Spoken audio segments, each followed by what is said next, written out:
might be in the basement. I don't know, but the house is full of smoke. Please send somebody. They're coming right now. Okay. Mom! But I'm in the basement now. And I want you to get out of the house. Okay, Mother! Mom!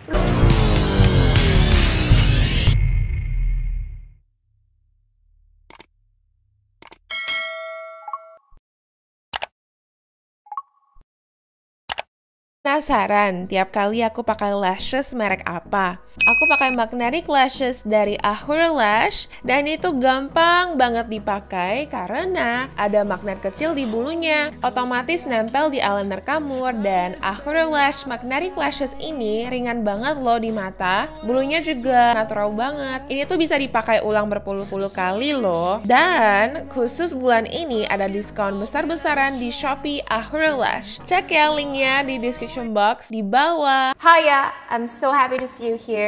Welcome back to another episode of YouTube and Chills. Nama aku Yufi dan hari ini ceritanya sangatlah menyedihkan dan tega banget. Dan menurut aku motif pembunuhannya itu gak worth it banget. Jadi kalau kamu penasaran, then make sure to keep on watching. Nah, cerita hari ini terjadi pada bulan Juli tahun 2015 di sebuah kota di Colorado yang bernama Pueblo. Ini di Amerika ya. Jadi itu di sana ada tinggal seorang nenek yang bernama Susan Hernandez. Dia berusia 77 tahun dan dia tinggal sendiri. 6 bulan yang lalu, suaminya Carlos meninggal akibat usia yang sudah tua. Dan mau gak mau Susan pun terpaksa tinggal sendiri. Dia ditemani sama anjing peliharaannya yang namanya Baby. Nama anjingnya lucu banget ya. Tapi meskipun dia tinggal sendiri, di seberang rumahnya itu tinggallah anak perempuannya yang namanya adalah Vanessa. Nah, Vanessa sendiri dia punya 2 orang anak laki-laki. Anaknya bernama Devin dan Anthony. Mereka nggak tinggal serumah lagi dengan Vanessa karena mereka sudah punya keluarga juga.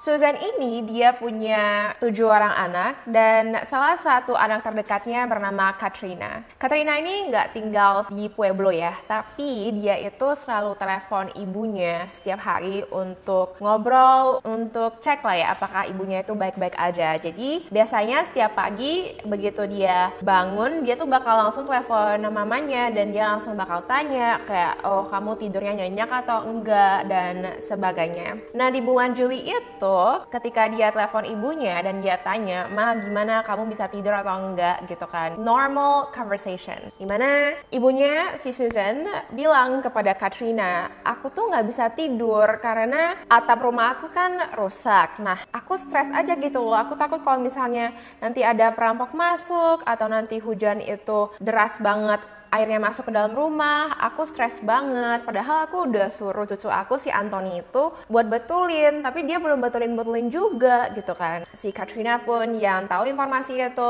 dia pun diam-diam aja dan dia ya bilang ke ibunya, ya udah mas sabar-sabar aja, si Anthony pasti juga bakal sebentar lagi betulin gitu. Nah ibunya pun iya nggak apa-apa, aku bakal banyak-banyak doa aja. Nah di tanggal 28 Juli seperti biasa Katrina bangun tidur dan dia pun telepon ibunya kan. Dia telepon ibunya pada jam 6:45 pagi, dimana pada saat itu ibunya nggak angkat dan beda banget sama kebiasaan mereka gitu. Biasanya ibunya tuh selalu angkat, even tungguin telepon dia gitu. Jadi si Katrina pun sudah sedikit panik ya, tapi dia merasa oh mungkin ibu aku ketiduran atau dia nggak lihat handphonenya, udah nggak apa-apa. Jadi dia pun pergi cuci muka, sikat gigi. Abis itu jam 7:15 pagi dia coba telepon ibunya lagi, tapi lagi-lagi ibunya nggak angkat. Nah pada saat itu si Katrina punya firasat yang buruk banget dan dia pun langsung ganti baju dan dia langsung nyetir mobilnya menuju ke arah rumah ibunya. Setelah dia sampai di depan rumah ibunya, dia lihat loh kok ada asap keluar dari rumah ibunya dan juga pintu depannya itu nggak dikunci, kayak terbuka gitu loh. Akhirnya si Katrina yang panik, dia langsung telepon 911 dan inilah percakapannya. Department, can I help you? Yes, there's a fire at my mother's house. What's burning? The house is full of smoke. I cannot find my mother. You don't see any flames? But yes, there's flames in the basement. And her music's on. The front door is broke. Like somebody broke in. She might be in the basement. I don't know, but the house is full of smoke. Please send somebody. They're coming right now. Okay. I'm in the basement now. And I want you to get out of the house. Okay, Mother! Okay, I'm going now. Nah, dia kan nggak sabar ya tunggu polisi Bo datang, jadi dia langsung masuk ke dalam rumah ibunya dan dia pun langsung menuju basement di mana asap itu berasal. Ternyata benar aja, kamu bisa dengar dari suaranya dia itu melihat ibunya dalam keadaan terbakar. Nah, nggak lama kemudian polisi dan juga pemadam kebakaran datang, tapi pada saat itu sudah telat ya, karena si Susan ini sudah meninggal. Nggak lama kemudian detektif pun datang ke rumah Susan untuk mencari tahu gitu loh, kira-kira siapa sih yang tega melakukan ini kepada seorang nenek-nenek ya, dan juga apakah modusnya adalah perampokan. Tapi pertama kali dia masuk ke dalam rumah, dia lihat TV-nya masih utuh, elektronik semua masih utuh, dan tampaknya dompetnya juga utuh gitu loh, juga masih ada uang dalam dompetnya. Jadi detektif pun langsung mikir gitu loh, apakah modusnya bukan perampokan. Tapi anak si Susan bilang kalau ibu saya itu ada menyimpan kotak uang, coba kamu cek deh ada nggak sih kotak uang di rumahnya. Kalau misalnya ada, berarti ya modusnya memang bukan perampokan. Tapi ketika detektif berusaha untuk mencari kotak uang tersebut, kotaknya nggak ada. Jadi pertama-tama detektif menyimpulkan kalau modus pembunuhan si Susan ini adalah untuk mendapatkan uangnya. Mayat Susan pun dibawa untuk diotopsi, dan ketika hasil otopsi keluar, ternyata dia tuh meninggal bukan karena terbakar ya, melainkan dia tuh sudah meninggal sebelum dia dibakar akibat pukulan keras di bagian kepalanya berkali-kali. Nah, sesuai dengan prosedur standar, polisi pun langsung menginterview semua anggota keluarga dekat si Susan, termasuk ketiga anak perempuannya, yaitu si Katrina, Vanessa, dan juga satu lagi anak perempuannya Brenda, lalu cucunya Anthony, Devin, dan satunya lagi Sebastian. Satu-satunya pun dibawa untuk diinterview, dan mereka semua bilang kalau si Susan ini adalah seorang wanita yang sangat baik, dia itu nggak punya musuh. Jadi polisi pun pertama-tama agak heran gitu ya, mereka nggak bisa menemukan kira-kira siapa sih yang mencurigakan dan kira-kira siapa sih yang tega melakukan ini kepada seorang nenek tua gitu. Tapi ketika di ruang interogasi, salah satu dari mereka menunjukkan perilaku yang aneh. Si Anthony, yaitu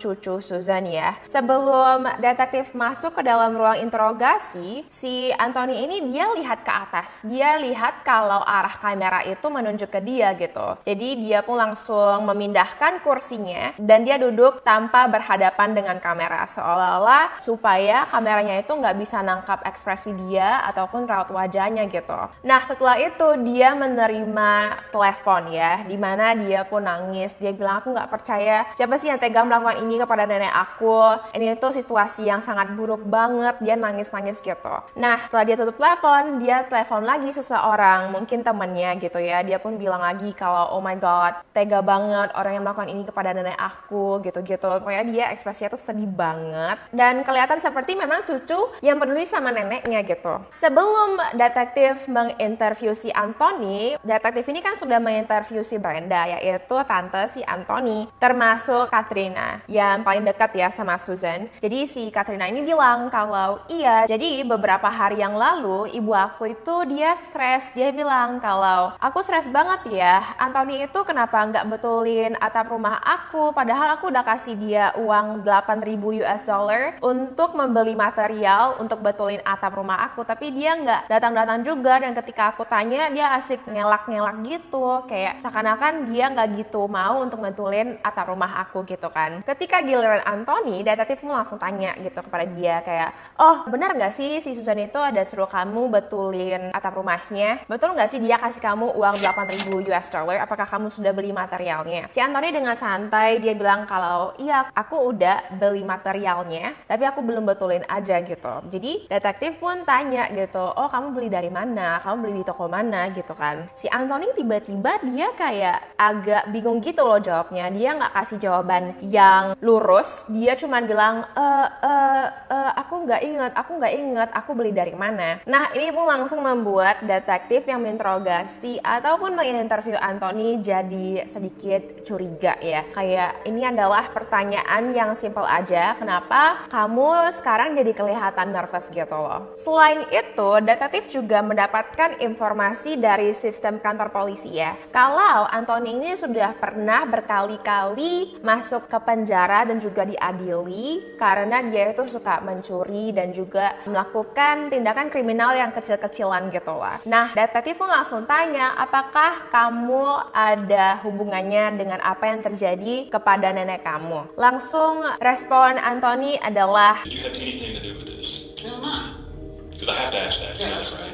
iya guys, jadi dia bilang hell nah, yang artinya enggak ya. Setelah itu si Anthony pun langsung ngerasa nggak happy gitu loh. Dia langsung bilang kepada detektif kalau kamu itu nuduh aku karena sejarah aku kan, karena aku tuh pernah di penjara, makanya kamu nuduh-nuduh aku padahal kamu nggak ada bukti. Nah, detektif yang mendengar respon dari si Anthony, dia ngerasa oh ya udahlah aku tinggalin dia aja dulu, kayaknya dia emosional banget gitu kan. Nah, tapi begitu detektif tinggalin ruang interogasi, si Anthony itu menunjukkan perilaku yang aneh lagi. Dia langsung ngomong sama diri sendiri gitu ya. Dia bilang kalau aku nggak harusnya gini, aku nggak harusnya gini gitu. Abis itu dia asik lihat ke kamera, dia berdiri nggak tahu ngapain, dan dia juga sempat muntah ke tong sampah. Jadi kayak aneh banget, nggak tahu kenapa dia tiba-tiba langsung jadi nervous banget gitu. Kelihatan banget nggak sih kalau dia ada hubungannya dengan kematian neneknya? Kayak kenapa dia tuh kelihatan nervous banget gitu kan? Ngapain kalau memang kamu itu nggak bersalah? Ngapain kamu muntah ke dalam tong sampah? Anyway, nggak lama kemudian detektif kembali ke ruang interogasi di mana Anthony berada, dan detektif tanya lagi, kapan kamu terakhir kali ketemu sama nenek kamu? Kapan kamu terakhir kali ke rumah si Susan? Nah, si Anthony pun bilang kalau oh terakhir kali itu hari ini sih sebenarnya. Nah, polisi pun tanya jam berapa? Si Anthony bilang sebelum jam 7 gitu deh, jam 6:45 atau jam 6:50 menit pagi. Tapi pada saat aku ketuk-ketuk pintu rumahnya, aku bel, dia nggak bukain pintu, jadi aku kira kalau nenek aku itu nggak di rumah atau dia mungkin ketiduran. Jadi aku pun nyebrang dan aku ke rumah ibu aku. Nah, kan memang karena ibunya itu beneran literally rumahnya itu seberang-seberangan kan sama si Susan. Oke, detektif pun lalu tanya lagi, apakah kamu ada lihat ataupun dengar hal-hal yang mencurigakan ketika kamu mengetuk pintu rumah nenek kamu? Dia bilang enggak. Nah, karena detektif nggak punya bukti ya untuk bilang 100% kalau Anthony itu bersalah atau siapapun dari keluarganya itu bersalah, mereka semua dibebaskan. Beberapa hari kemudian, Vanessa, yaitu ibu Anthony, dia malam hari gitu, dia berjalan sampai nangis gitu ke seorang polisi yang lagi patroli kan dekat rumahnya. Nah, polisinya pun tanya, kenapa kamu nangis? Nah, si Vanessa cuma bisa nangis-nangis aja dan dia pun balik ke rumahnya. Gak lama kemudian polisi itu datangin ke rumah Vanessa di malam hari ya. Ini semua terjadi di malam hari, dimana Vanessa bilang kalau aku nggak bisa bilang apa-apa gitu kan. Nah, tapi polisi tidak pergi, polisi asik berdiri depan rumah Vanessa hingga akhirnya Vanessa bilang kalau aku takut kalau misalnya aku bilang apa-apa nanti nasibku sama seperti ibu aku. Nah, abis itu dia asik ngomong-ngomong lagi kan, dia bilang kalau I know he killed my mom. What's your name? I don't want to die. If we say anything, are you gonna come after us? You okay? Have you been drinking at all tonight? Oh yeah. I don't have solid proof he did it. I don't know anything about that. Jadi menurut Vanessa, pembunuh ibunya adalah anaknya sendiri, si Anthony. Tapi karena dia nggak punya bukti, dia nggak bisa bilang apa-apa gitu loh. Cuman feelingnya, firasatnya, batinnya itu yakin kalau Anthony lah yang membunuh ibunya. Dan jelas banget ya dari cuplikan ini kalau dia itu takut sama anaknya sendiri. Polisi yang datang ke rumah Vanessa pun melaporkan ini di kantor polisi ya, termasuk juga ke detektif yang menangani kasus kematian Susan. Nah, karena Susan itu dibakar di basement dengan pintu basement yang ditutup setelah tubuhnya dibakar, itu kan nggak ada banyak oksigen ya yang mengalir di basement, sehingga ketika dia ditemukan oleh anaknya, tubuhnya itu belum habis terbakar. Jadi polisi berhasil mengumpulkan sampel DNA dari kuku Susan. Dan hasilnya menunjukkan kalau sampel DNA itu berasal dari 5 orang, semuanya adalah laki-laki Dan semua laki-laki ini tuh adalah laki-laki dari keluarga si Susan, yaitu 2 anaknya dan 3 cucunya, termasuk dengan Anthony. Tapi karena polisi masih juga belum bisa menemukan bukti konkret, polisi nggak bisa langsung yakin si ini gitu loh, si Anthony gitu kan. Polisi dan detektif tidak putus asa. Mereka terus-menerus mencari bukti dan juga bertanya kepada keluarga si Susan, kepada tetangga Susan, apakah mereka melihat hal yang janggal. Salah satu orang yang diinterview oleh polisi adalah anak perempuan dari Anthony. Polisi tanya, kapan terakhir ayah kamu bertemu dengan nenek kamu? Dimana karena anak perempuannya juga sangat jujur ya, dia pun bilang kalau tanggal 27 siang dan perasaan ayahku kembali, aku lihat ada darah di telinganya. Polisi pun menuliskan informasi itu, dan benar saja ketika polisi mencocokkan lokasi handphone Anthony pada tanggal 27 sore hari, itu beneran ada di rumah si Susan. Jadi perkataan dari anak perempuannya ini jujur ya. Di waktu yang sama, detektif bertanya lagi kepada si Anthony, kapan kamu terakhir kali ngomong dan juga bertemu muka dengan nenek kamu? Si Anthony bilang kalau terakhir kali aku bertemu dengan dia dan juga ngobrol itu pada tanggal 26. Memang benar gitu loh, pada tanggal 26 juga dia ada datang ke rumah si Susan. Tapi dia bohong karena kan harusnya tanggal 27 dong. Kenapa dia bilang tanggal 26? Ditambah lagi ada orang yang menemukan kartu identitas Susan Hernandez di sebuah jalan yang gak jauh dari rumahnya. Dan ketika polisi mengecek signal handphone si Anthony pada tanggal 28 itu dia di mana? Benar saja dia ada melewati jalan itu di waktu pagi hari gitu loh. Gak lama setelah tubuh Susan dibakar. Dengan semua bukti-bukti itu, detektif dan juga polisi yakin kalau pembunuh yang mereka cari adalah Anthony. Modusnya $8.000 US. Jadi itu kan si Anthony harusnya membeli materi untuk membetulin atap rumah Susan kan ya. Tapi kayaknya dia nggak pakai uang itu buat membeli material atap rumah, melainkan dia membeli barang apa gitu lah untuk dirinya sendiri. Dan karena dia rasa si Susan itu bakal tanyain dia tentang uang tersebut, bakal suruh dia betulin atap rumah, padahal dia sudah memakai uang itu untuk kebutuhannya sendiri, dia memutuskan untuk membunuh neneknya sendiri. Jadi menurut detektif, kronologinya itu adalah seperti ini. Di tanggal 26 Juli, si Anthony ke rumah Susan. Dan di sana si Susan ancam si Anthony, bilang kalau misalnya kamu nggak betulin atap rumah aku dalam waktu beberapa hari ini, mendingan kamu kembaliin aja uang aku yang $8.000 itu, biar aku suruh orang lain untuk betulin atap rumah. Nah, karena si Anthony ngerasa, ih kok kamu gitu banget sih ya, padahal tuh uangnya Susan gitu. Akhirnya si Anthony pun memutuskan untuk membunuh neneknya. Jadi keesokan sorenya tanggal 27 dia membunuh Susan, dan pada tanggal 28 Juli pagi hari sebelum jam 7 dia ke rumah neneknya, dia memindahkan tubuh neneknya ke basement, lalu dia membakar tubuh neneknya di sana dan dia menutup pintu basement lalu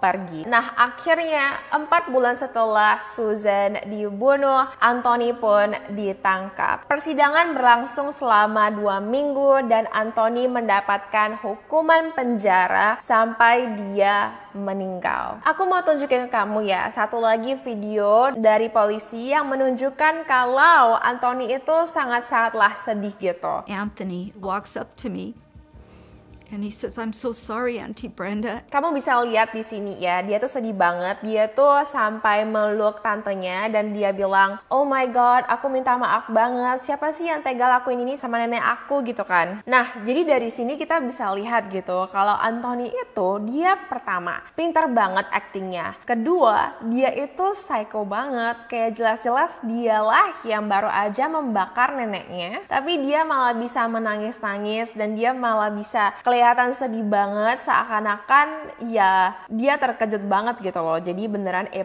banget sih ya acting skillnya. Dan ya guys, inilah akhir cerita dari kematian Susan Hernandez. Aku pengen tahu opini kamu di comment section di bawah. Kalau kamu nonton sampai akhir, thank you banyak. Make sure untuk subscribe dan juga turn notification on untuk lipstick aku. Hari ini aku pakai Dior Addict Laker Stick. Warnanya adalah Palm Beach. Dan kalau kamu tahu aku suka banget pakai lipstick dari Dior. Menurut aku, they always make the best lipstick ever. Kayak selalu pigmented dan juga moisturizing banget.